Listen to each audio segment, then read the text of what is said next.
Live Curious 내셔널 지오그래픽 채널 HD.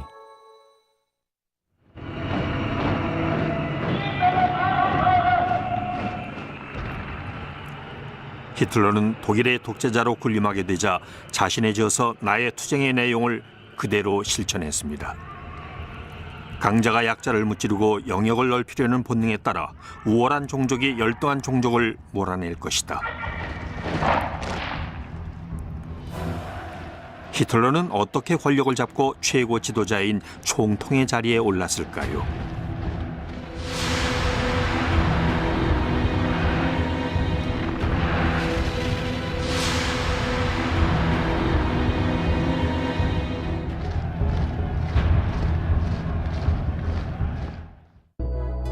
Live Curious, 내셔널 지오그래픽 채널.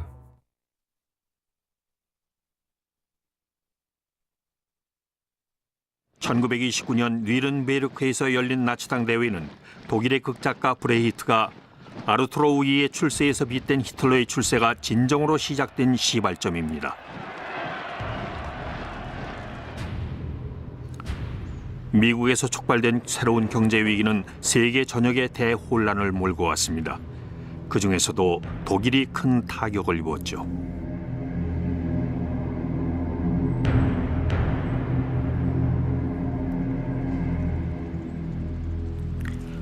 공장이 하나둘씩 차례로 문을 닫았고 실업자 수는 무려 600만 명에 이르렀습니다.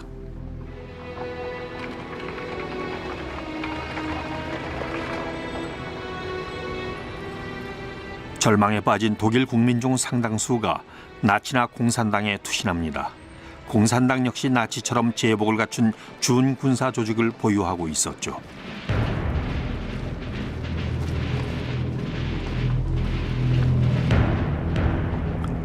공산당과 나치는 이어지는 선거 때마다 격렬하게 충돌했습니다.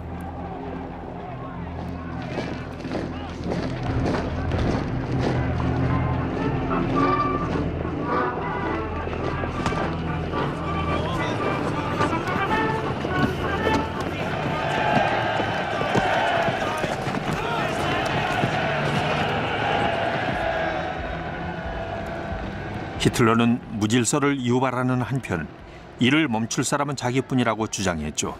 이런 협박 작전은 꽤 효과적이었습니다. 히틀러는 평등을 내세우는 마르크스주의자들을 붉은 역병이라고 비난하며 소규모 사업가들과 주택 소유자들의 지지를 규합합니다. 그 결과는 놀라웠습니다. 히틀러는 단번에 3인당의 뒤를 잇는 독일 제2당의 지도자가 됩니다. 하지만 히틀러를 경멸하는 상류층은 크게 걱정하지 않았습니다. 슈테판 츠바이크는 이렇게 기록했습니다. 그들은 권력이란 의례, 귀족과 왕족, 대학 졸업자들을 위한 것이라고 간주했으며 독일 지식인들은 자기네 문화에 대한 자부심으로 눈이 멀었다.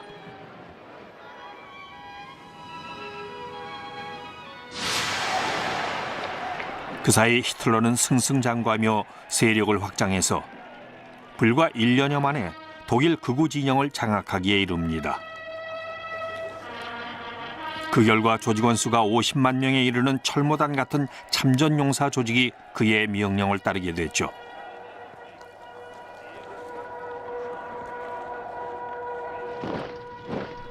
오만스러운 자세의 히틀러는 정치 생명을 끝장냈을 수도 있는 스캔들에 휩싸였습니다.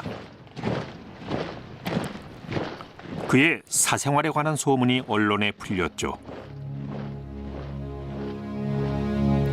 히틀러는 조카인 23살의 겔리 라우발에게 빠져 있었습니다. 그녀에게 비이성적으로 집착했죠. 뮌헨의 아파트에서 히틀러와 함께 살고 있었던 겔리는 자살로 생을 마감했습니다. 그녀는 친구에게 삼촌은 괴물이며 자신에게 상상도 못할 짓을 시킨다고 털어놓았습니다. 겔리는 그로부터 벗어나려 했고 결국 죽음을 맞았습니다. 언론은 히틀러를 겔리를 죽인 성도착증 환자라고 비난하며 반히틀러 운동을 시작했습니다. 히틀러는 크게 상심했고 그가 갤리를 따라 자살할지도 모른다는 우려가 퍼져나갔죠. 이에 걱정이 된 추종자들이 행동에 나섭니다. 히틀러의 사진사인 하인리히 호프만이 자신의 비서 중 한 명을 히틀러에게 소개시켜줍니다. 갤리를 닮은 그녀의 이름은 에바 브라운이었습니다. 이미 세상 경험이 풍부했기에 더 없는 적임자였죠. 에바는 나치당 지도자의 인기에 매료됐고 히틀러는 그녀를 새로운 비밀 정보로 삼습니다. 그는 스스로 독일과 결혼했다고 공언해 여성 유권자들의 동정심을 샀습니다. 에바와 함께하는 가운데 당시 독일의 대통령인 힌덴부르크의 임기가 끝나갈 무렵 히틀러는 정치가다운 투쟁심을 회복합니다. 히틀러는 1932년 대선 후보로 나섭니다. 쿠데타에 실패하고 투옥된 지 불과 10여 년 만에 히틀러는 독일 대통령직을 눈앞에 둡니다. 나치의 선거운동은 치열한 포스터전이었습니다. 나치의 선전부장 요제프 게벨스는 유럽 최초로 비행기를 사용하는 초현대적 선거운동을 고안합니다. 루프트한자 항공사의 사장은 무상으로 광고할 수 있는 기회를 놓치지 않고 당대 최대의 민간 항공기를 제공합니다.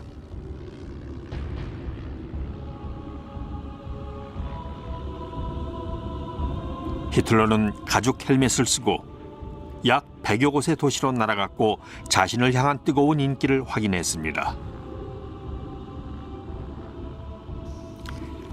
조종사였던 한스 바우어에 따르면 유세 취소는 있을 수 없는 일이기에 폭풍이 치는 상황에서도 비행을 강행했다고 합니다. 덕분에 사람들이 비행에 대한 두려움을 떨치게 돼 히틀러가 항공교통 발전에 기여했다고 바우어는 말합니다. 괴벨스는 독일 상공의 총통이란 슬로건을 고안합니다.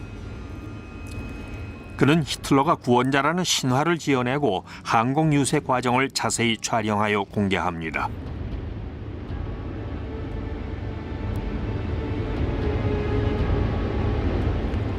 하지만 괴벨스는 안심할 수 없었죠. 선거 비용은 막대했고 기업가들은 여전히 히틀러의 폭력성을 경계했습니다. 나치당은 연설을 들으러 오는 청중들에게 1유로 상당의 참가비를 물려야 했습니다. 하지만 청중들은 개의치 않았습니다. 당시 유세에 참가했던 폰 슈파우는 히틀러가 자신을 보는 시선을 느꼈으며 그것이 평생 영향을 미쳤다고 말했죠.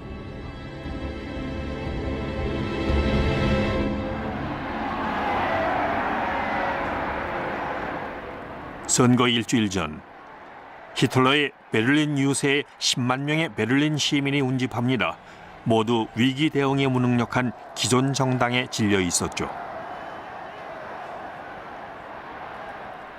당시 20살이었던 유타 루디거도 군중 속에 있었는데 모두 실업 때문에 말할 수 없는 고통을 겪고 있었으며 히틀러만이 독일을 불행에서 구해줄 수 있다고 진정으로 믿었다고 합니다.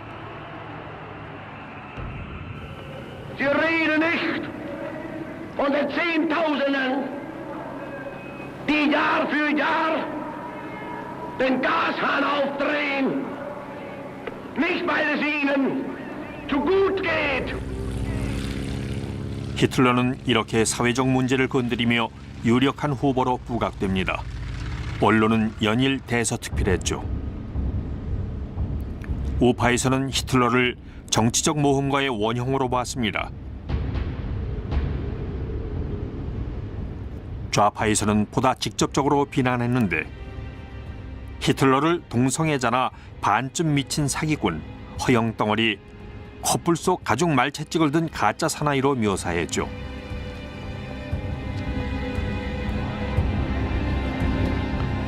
현직 대통령인 힌덴부르크 원수는 비록 반동적인 왕당파였지만 좌파의 지지를 받습니다. 이런 모습은 히틀러의 위협이 점차 커져감에 따라 그의 가장 큰 반대자인 3인당 지도자 오토 벨스의 설득으로 이루어진 것입니다. Entscheidet euch schnell! Es ist keine Minute Zeit mehr zu verlieren. Nur einen Gedanken, ein Ziel kann es noch geben. Der Faschismus muss geschlagen werden bis zur Vernichtung. Arbeit und durch für die Freiheit, die Republik und die deutsche Arbeit. 1932년 4월 10일 선거 결과가 발표됐습니다. 히틀러는 대통령이 되지 못했죠. 1,300만 명의 유권자가 그를 지지했습니다. 전체 유권자의 3분의 1에 이르는 엄청난 수치지만 충분하지 않았죠.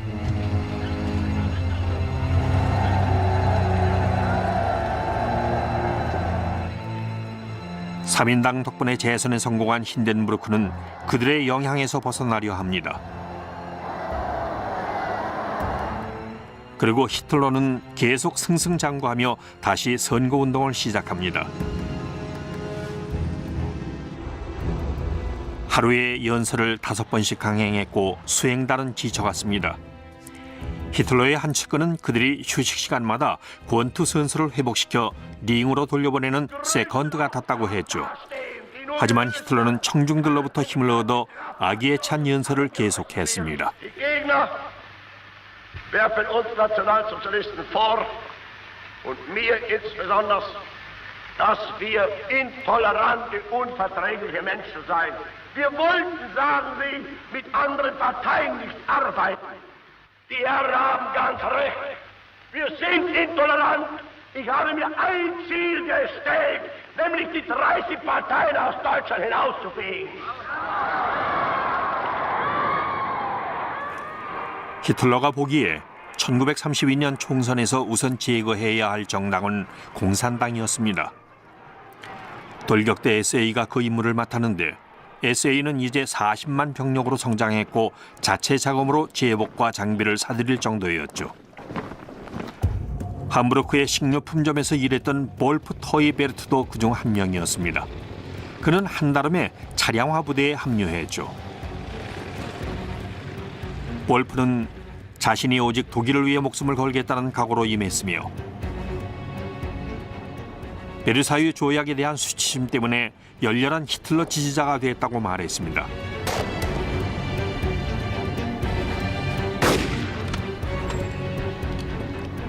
그에 따르면 조직 내부에는 동료애와 연대감, 제복에 대한 긍지가 있었고 젊은 대원들은 1차 대전 때 어려서 참전하지 못한 것을 부끄러워하며 선배들의 경험을 활용하려 했다고 합니다. 1932년 7월 선거운동 기간 동안 유혈극이 벌어집니다. SA가 경찰과 공모하며 공산당과 시가전을 벌였죠. 공산당원 100명이 죽고 만여 명이 부상을 입었습니다.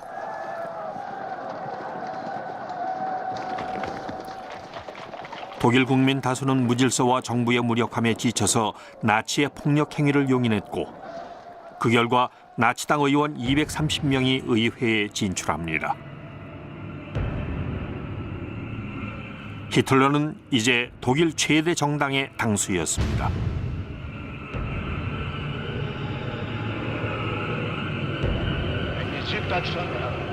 처음으로 권력이 손에 잡힐 듯 했죠.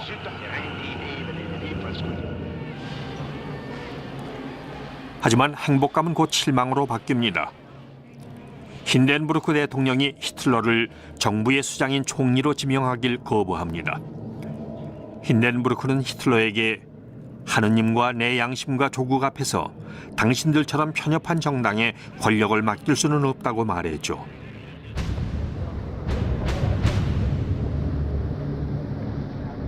그럼에도 힌덴부르크는 히틀러에게 내각의 직책을 제안합니다.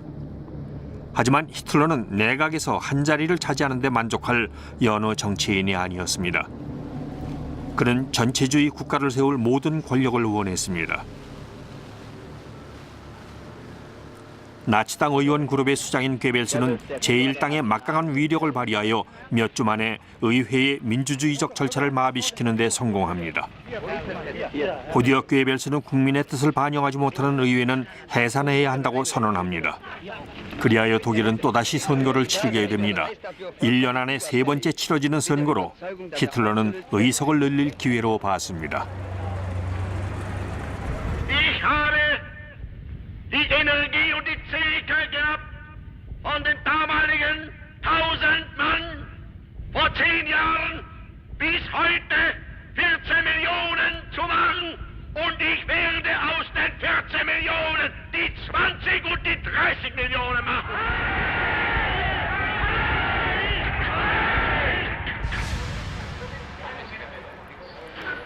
하지만 선거 결과는 매우 실망스러웠습니다. 히틀러는 친위대의 경호를 받으며 왜 실패했는지를 곱씹었죠. 그는 200만 표를 잃었습니다. 괴벨스는 히틀러가 왜 정부에 참여하길 거부했는지 유권자들이 이해하지 못한 결과라고 해석했습니다. 외신들의 보도는 괴벨스를 더욱 씁쓸하게 만들었습니다. 런던 데일리 헤럴드지는 나치의 정치적은 죽었다고 했고, 저명한 사회학자 레옹 블룸이 편집장인 프랑스의 일간지 르 포필레르지는 히틀러의 종말이란 기사 제목을 달았습니다. 하지만 모두의 예상이 빗나갔죠. 3개월 뒤 여전히 과반 의석을 확보하지 못한 힌덴부르크는 결국 히틀러를 독일 총리로 임명합니다.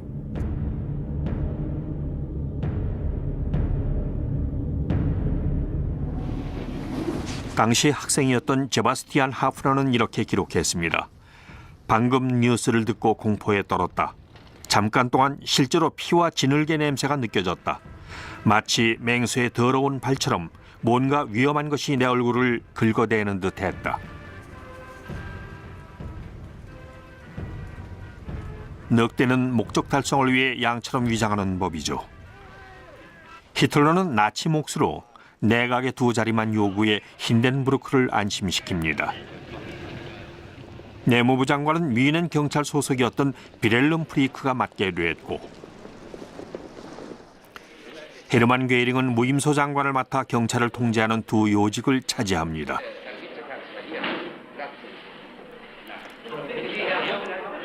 히틀러는 내각에서 가장 중요한 직책은 나치 이외의 인물들이 차지한 것처럼 속임수를 썼습니다.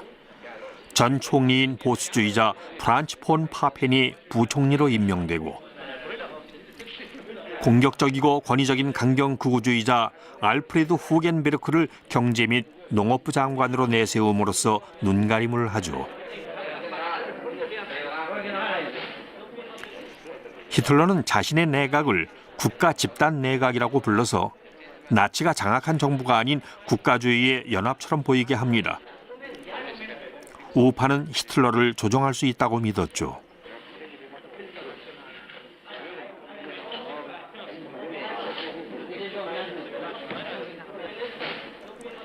폰 파페는 중대한 착각 속에 후겐베르크에게 히틀러가 자신들 수하에 있다고 말하고, 후겐베르크도 히틀러를 잘 감독하면 된다고 말합니다. 바로 그날 1933년 1월 30일 저녁에 괴벨스는 베를린을 포함한 독일 대도시 전역에서 참전 군인 협회인 철모단과 친위대 SS 그리고 돌격대 SA가 참가하는 횃불 퍼레이드를 조직합니다.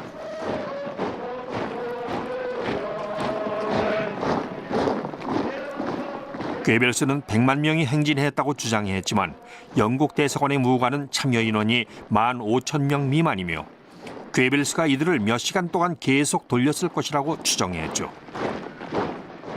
행렬은 대통령 관저 앞으로도 지나갔는데 85살의 힌덴부르크 대통령은 자신이 1916년에 베르덩에 있다고 착각하고 보좌관에게 병사들이 포로를 많이 잡았다며 기뻐했다고 합니다. 퍼레이드 참가자들은 총리 공간의 히틀러에게 열렬한 환호를 보냅니다. 베를린에서 교사로 일하던 루이스 졸미츠는 행진이 사람들이 맨정신으로 주정을 부리는 것 같았다고 전합니다. 유대인들을 죽여라, 칼로 찔러 피가 흘러넘치게 하자 같은 외침도 들렸다고 했죠. 괴벨스는 마치 동화의 한 장면 같았다고 결론지었습니다.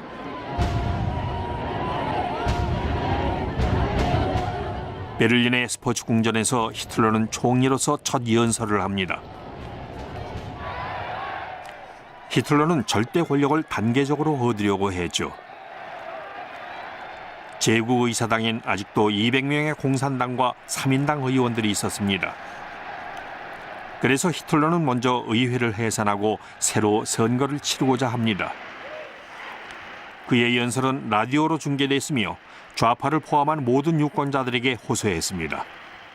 Und hege felsenfest Überzeugung, dass eben doch dann einmal die Stunde kommt, in der die Millionen, die uns heute verfluchen, hinter uns stehen und mit uns begrüßen werden dann das gemeinsam geschaffene, wiedererkämpfte, bitter erworbene, neue deutsche Reich der Größe und der Ehre und der Kraft und der Herrlichkeit.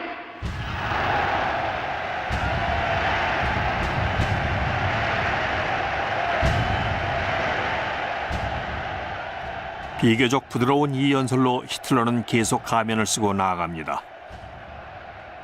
하지만 괴벨스는 지지자들을 더욱 공고히 하기 위해서 반유대주의와 폭력이란 근본을 명확히 밝히려고 합니다. Und wenn die jüdischen Zeitungen heute glauben, auf versteckte Drohungen die nationalsozialistische Bewegung einschüchtern zu können, sie sollen sich hüten. Einmal wird unsere Geduld zu Ende sein und dann wird den Juden das freche Lügenmaul gestopft werden.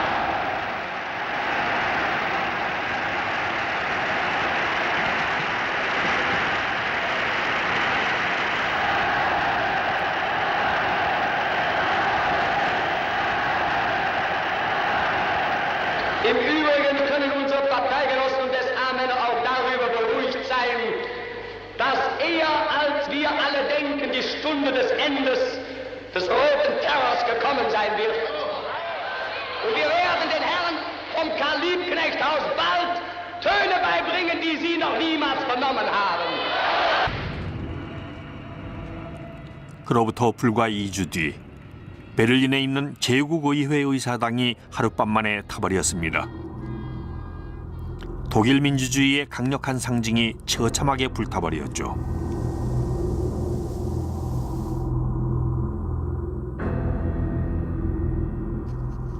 괴링의 지휘하에 경찰은 여러 건의 방화 의혹을 사고 있던 마리누스 반 데어 루베라는 네덜란드 출신 공산주의자를 범인으로 지목합니다.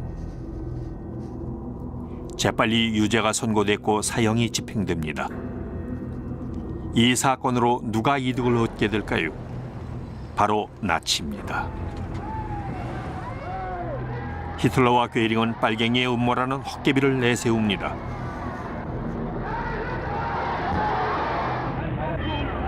괴링은 지도자들을 포함한 4,000명의 공산주의자들을 체포했죠. 하지만 당장 공산당을 불법화하지는 않았습니다. 히틀러는 자신의 권력을 확보해야 할 적법 선거를 위해서 겉으로나마 적법성을 유지하고 싶었던 것입니다. 독일 국민들은 선거운동과 무질서에 질려서 나치 돌격대가 전국에서 벌이는 새로운 활동을 그들 말대로 공산주의자의 공격으로부터 시민들을 지키기 위한 것이라고 믿어버립니다.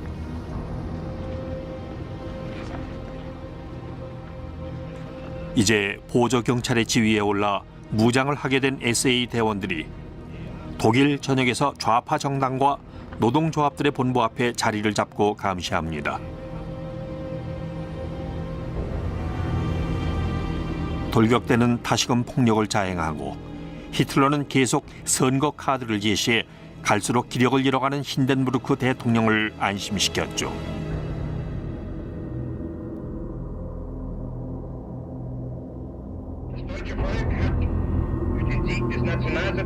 괴링이 고딕풍 의자에 앉아 단검을 만지면서 조작된 선거 결과문을 발표합니다.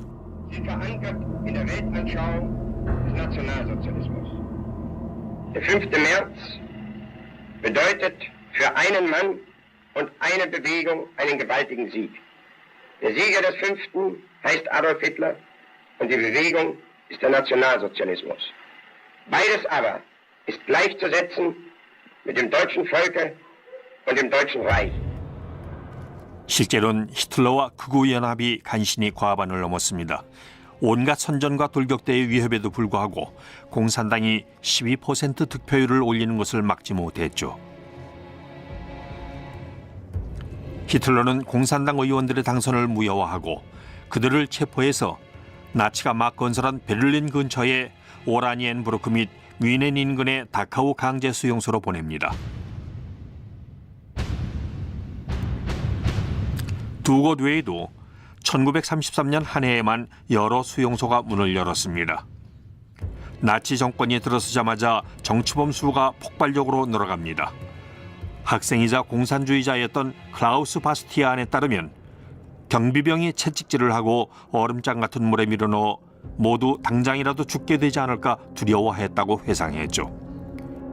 나치는 강제 수용소에 수용된 의원들과 고급 공무원, 노조 지도자들을 재교육시켰습니다.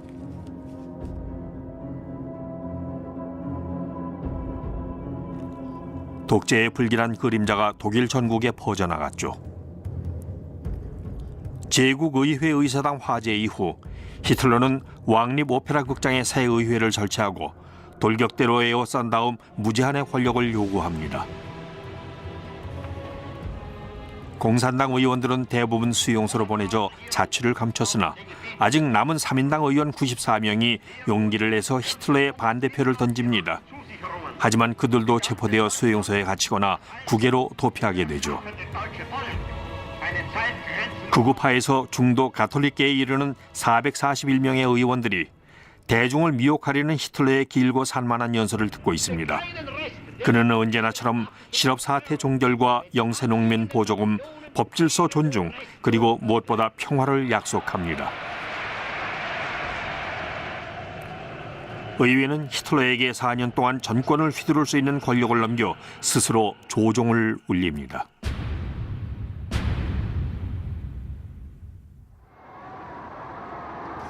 힌덴부르크 대통령은 더는 총리의 결정을 막을 수 없었고 환호성 속에 독일 민주주의는 사망 선고를 받습니다.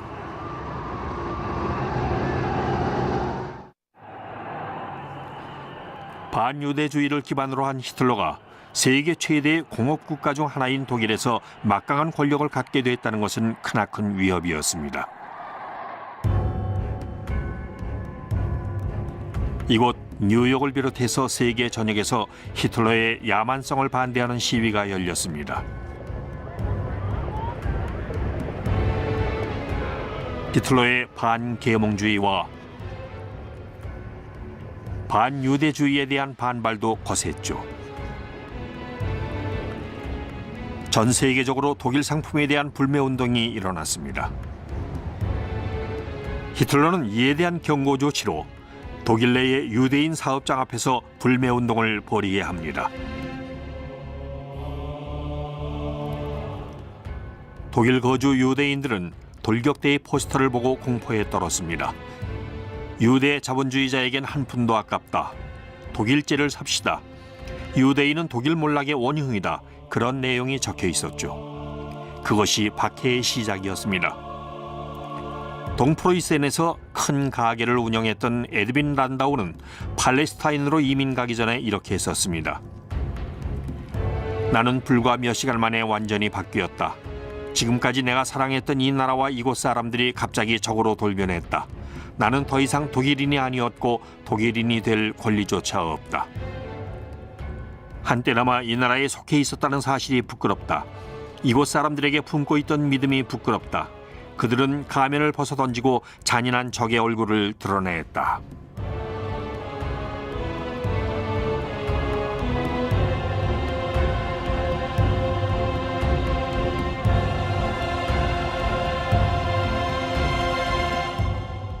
반유대주의는 대학도 오염시켰습니다.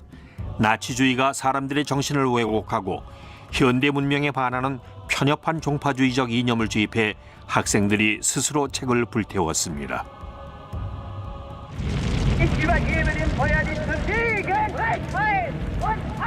프랑스의 사회주의 지도자인 레옹 블룸은 독일 공산당과 3인당이 힘을 합쳐 나치에 맞서 싸워야 한다고 썼습니다.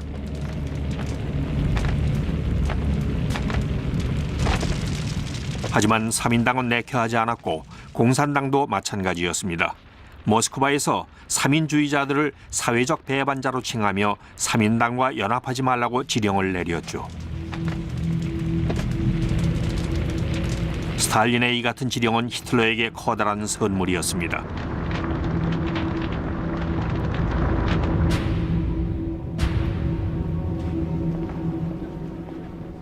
히틀러는 노조를 억압하고 이제 3인당마저 불법화합니다.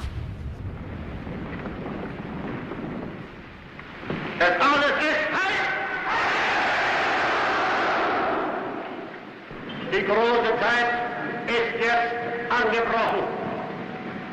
Deutschland ist nun erwacht. Die Macht haben wir nun in Deutschland gewonnen. Nun gilt es, das deutsche Volk zu gewinnen. 한편 독일 국민들은 휴가를 즐길 수 있게 됐습니다. 이제는 나치당만이 유일한 적법 정당이었죠. 독일 국민 대다수가 나치의 반유대주의에 대해서 크게 개의치 않았습니다. 인구의 1%도 채 안 되는 약 50만 명의 유대인들의 운명에 대해서 대체로 무관심했죠.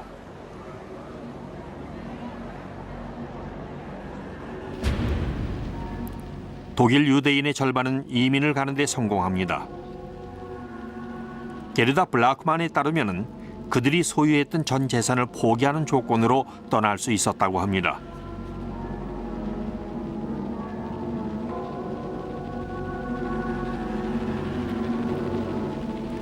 가난한 유대인들은 꼼짝없이 독일에 갇혔고 동쪽 게토로 추방된 다음 수용소에서 몰살당합니다.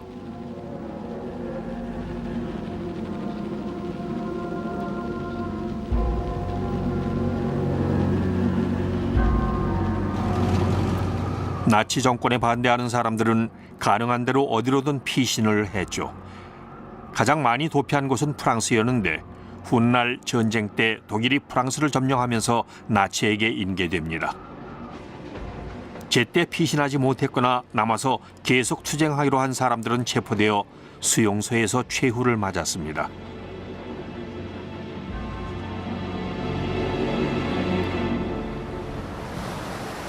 독일 국민 대다수는 전체주의 정권을 받아들였습니다.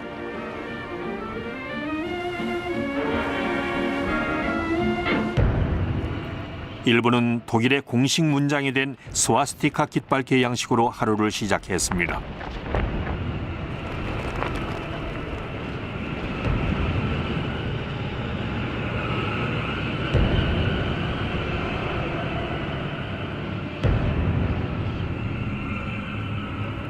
히틀러가 언론을 완전히 장악한 상태에서 사람들은 나치당 신문만 읽었죠. 여자아이들도 나치식 경례를 필수로 배웠고 남자아이들은 히틀러 소년단인 히틀러 유겐트에 입단해 공격적인 성향을 갈고 닦았습니다. 학교에선 교사가 학생들에게 무기 조작법을 가르쳤습니다.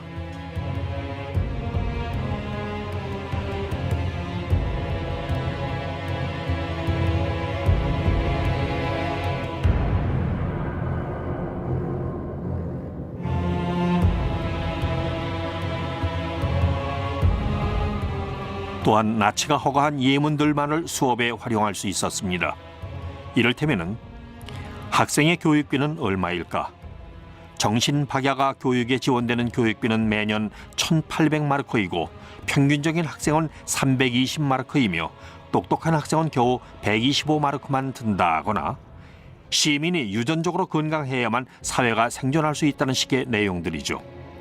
사춘기 이후의 소녀들은 BDM, 즉 독일 소녀 연맹에 가입했습니다. BDM은 훌륭한 가정주부이자 병사들의 엄마가 될 여성 교육에 역점을 두었죠. 이 아이들은 베를린 마지막 전투에서 죽을 운명이었습니다. 하지만 1933년 여름엔 누구도 그렇게 될 줄 몰랐죠.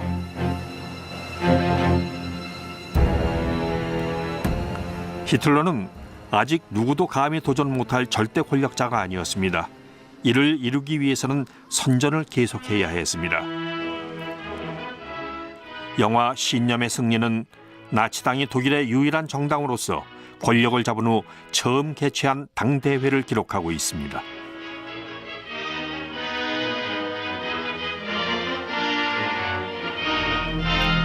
히틀러는 넘치는 활력과 미모로 그를 매료시킨 젊은 감독 레니 리펜슈탈의 재능에 큰 도움을 받았습니다.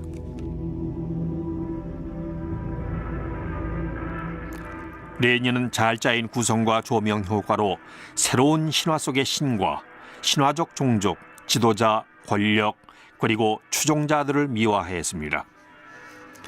히틀러의 가장 충성스러운 측근들이 포함되는데 반유대법을 만든 루돌프 헤스, 선전부의 역할을 극대화하고 강화시킨 요제프 괴벨스, 독일의 항공력을 다시 소생시키는 헤르만 괴링을 비롯해서 광신자 집단인 돌격대의 수장 에른스트 뢰임 등을 다뤘죠.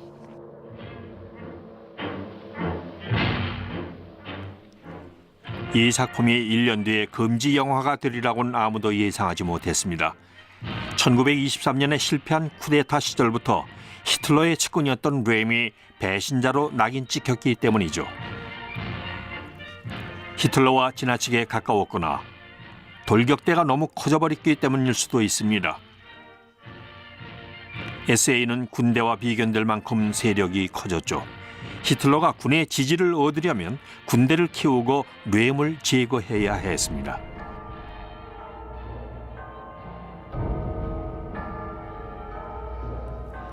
이 모든 것이 1934년 여름 히틀러가 베네치아로 무솔리니를 만나러 가면서 시작됩니다.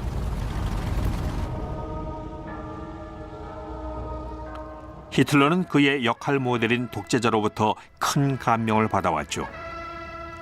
그는 무솔리니에게 오스트리아 합병을 승인해달라고 요청합니다. 하지만 무솔리니는 독일군이 자기 국경에 모이는 것을 원하지 않았기에 이를 거부합니다. 그는 히틀러를 두고 수다스런 수도승 같다며 냉담하게 대했죠. 무솔리니는 베네치아를 안내하며 해군력이 없는 히틀러에게 전함대부터 보여줍니다. 히틀러는 굴욕감을 안고 베를린에 돌아옵니다. 그는 군대를 재건하기 전까지는 자신의 원대한 계획을 실행할 수 없음을 절감했죠.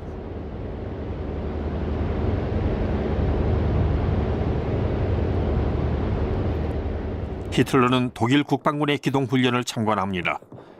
베르사유 조약에 따라 10만 명 규모로 축소됐지만 훈련 상태는 대단했죠.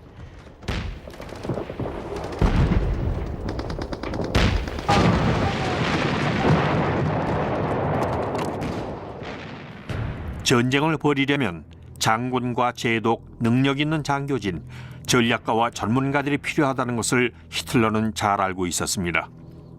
그는 언제나 독일군을 베르사유 조약의 족쇄로부터 해방시켜 원상태로 회복시키겠다고 공언해 왔습니다. 하지만 장군들은 더 많은 것을 요구했습니다. 무엇보다 뢰임과 군대를 대체하려는 돌격대를 제거해달라고 요구했죠.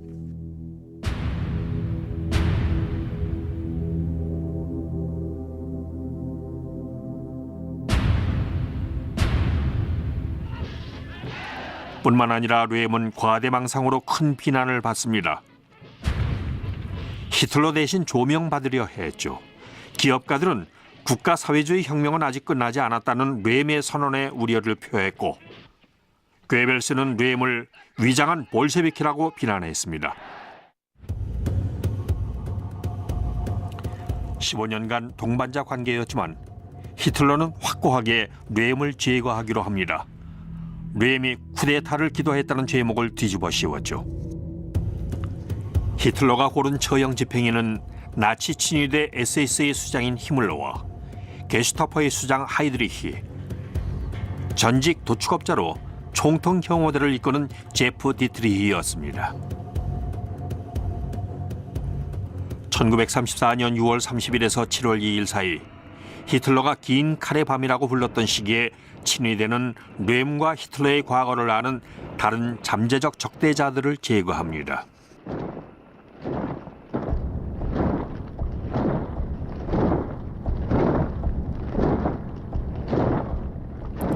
뢰임이 제거된 후 SA는 영향력을 잃고 질서 유지 임무에만 투입됩니다.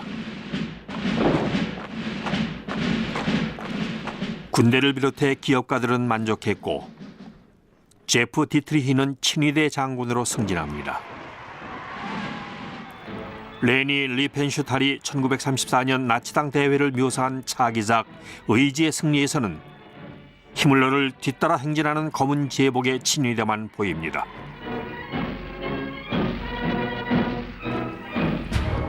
히틀러는 권력의 정점에 도달했습니다. 긴 칼의 밤 몇 달 뒤엔 바이마르 공화국 최후의 대통령인 힌덴부르크 원수가 87살을 일기로 서거합니다.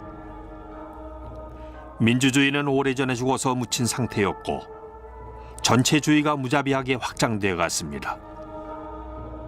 히틀러는 독일군의 총사령관이 되어 절대 권력을 얻습니다. 모든 병사들은 독일군의 지도자이자 독일 국민의 지도자인 아돌프 히틀러 총통에게 충성을 맹세해야 했습니다.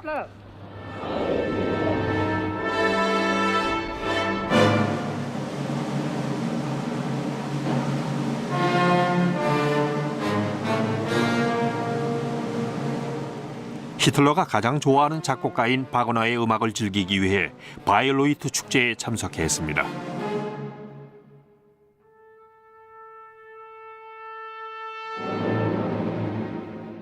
바그너의 며느리이자 어려웠던 시절부터 히틀러를 지지했던 비니 프레트 바그너가 독일의 지배자가 된 히틀러를 맞았습니다. 히틀러는 무척이나 감개무량했을 겁니다. 그는 자신을 희생해서 사랑하는 국민들을 구원하는 바그너풍의 영웅 리엔치의 화신이 되겠다는 젊은 시절의 꿈을 이루었습니다.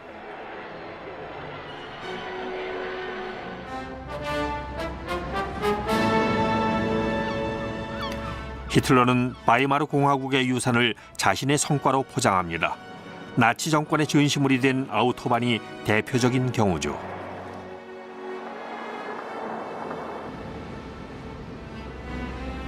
그리고 니른베르크 인종법을 통과시킵니다.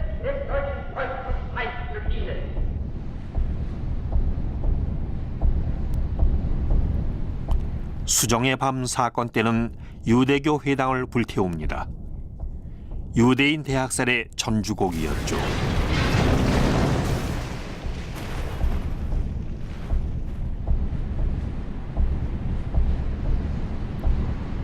히틀러는 베르사유 조약을 깨고 1919년 비무장화된 지역을 재점령합니다. 이에 대해서 프랑스와 영국이 무대응으로 약점을 노출하자 무솔리니는 히틀러에게 가깝게 다가갔고 오스트리아 합병을 승인합니다. 독일어 사용 인구를 거대 독일 제국으로 통합시키는 히틀러의 사명을 향한 첫걸음이었죠.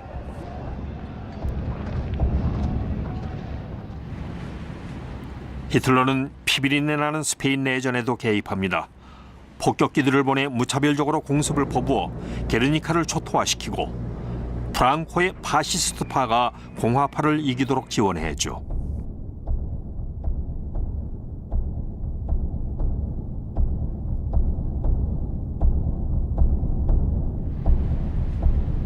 히틀러는 나폴레옹의 군대 같은 위대한 군대를 꿈꿉니다.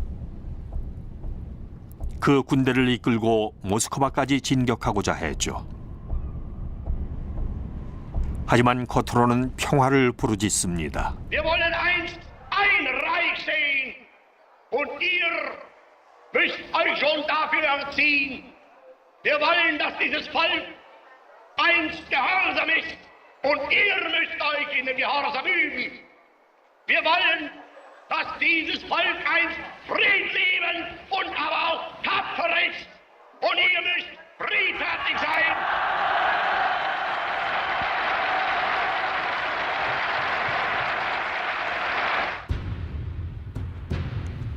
독일이 마침내 준비를 마쳤을 때 히틀러는 완고하고도 사납게 독일과 전 세계를 5천만 명이 넘는 망자들의 유령이 떠도는 기나긴 밤으로 몰고 갑니다.